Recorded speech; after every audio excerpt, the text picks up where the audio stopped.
जय श्री राम प्रेमी भक्तजनों, प्यारे भक्तों, भगवान की भक्ति करने वालों के लिए ये दो चीज़ें महाशत्रु के समान हैं।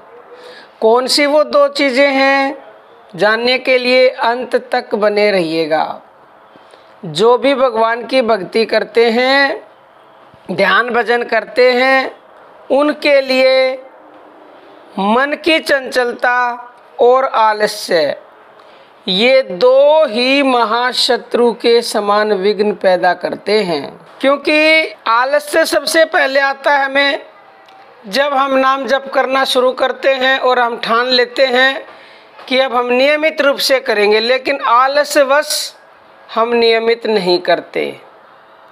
फिर ऊपर से ये मन इतना चंचल है, ये कहता है नहीं, ये काम नहीं, वो काम नहीं, ये करना है, वो करना है। यानी कि संसार के विषयों में मन आसक्त रहता है, हमारा चंचल है, हमारे काबू में नहीं है, हमारे कहे में नहीं है।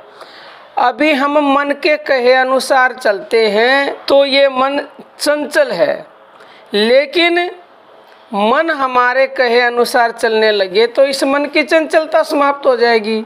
अब हमारे कहे अनुसार कैसे चलेगा? ये आलस भी जो है ना, मन की चंचलता का ही कारण है। मन कहता है नहीं, सो जाओ। जैसे किसी ने प्रण ले लिया ब्रह्म मुहूर्त में उठ के मैं नाम जप करूंगा, लेकिन मन में आया आलसवश, मन की आपने मान ली और वापस सो गए। मन की चंचलता जब तक नहीं खत्म होगी, जब तक मन में वैराग्य पैदा नहीं होगा संसार के विषयों के प्रति, यानी संसार के भोगों के प्रति। वो कैसे पैदा होगा? अब आप कहोगे ये शत्रु तो हैं दोनों, लेकिन इनको समाप्त कैसे किया जाएगा? तो प्यारे भक्तों, आप घबराएं नहीं।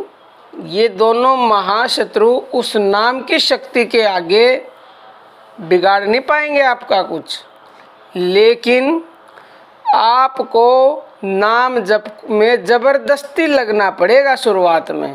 क्योंकि कृष्ण भगवान ने कहा है कि अभ्यास के द्वारा ही इस मन पर विजय प्राप्त की जा सकती है।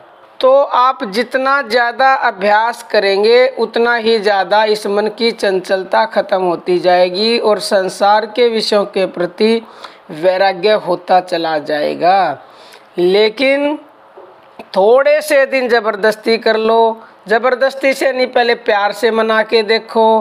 प्यार से नहीं माने फिर मार से, यानी ज़बरदस्ती इसको लगाओ, फिर इसको आदत पड़ जाएगी। जब आदत पड़ जाएगी तो अपने आप ही संसार के विषयों के प्रति आसक्ति होती चली जाएगी और फिर आलस भी दूर हो जाएगा और मन की चंचलता भी कम हो जाएगी। फिर जैसा आप कहोगे वैसा ही ये मन करेगा, यानी कि भगवान में लगाओगे तो भगवान में लगेगा। संसार के विषयों में नहीं जाना चाहोगे तो ये नहीं जाएगा। तो प्यारे भक्तों, इन दो चीज़ों के ऊपर जिसने विजय प्राप्त कर ली, समझ लो उसने सभी विघ्नों को जीत लिया और उसके ऊपर परमात्मा की पूर्ण कृपा हो गई है। तो प्यारे भक्तों, आज के लिए इतना ही। जय श्री राम।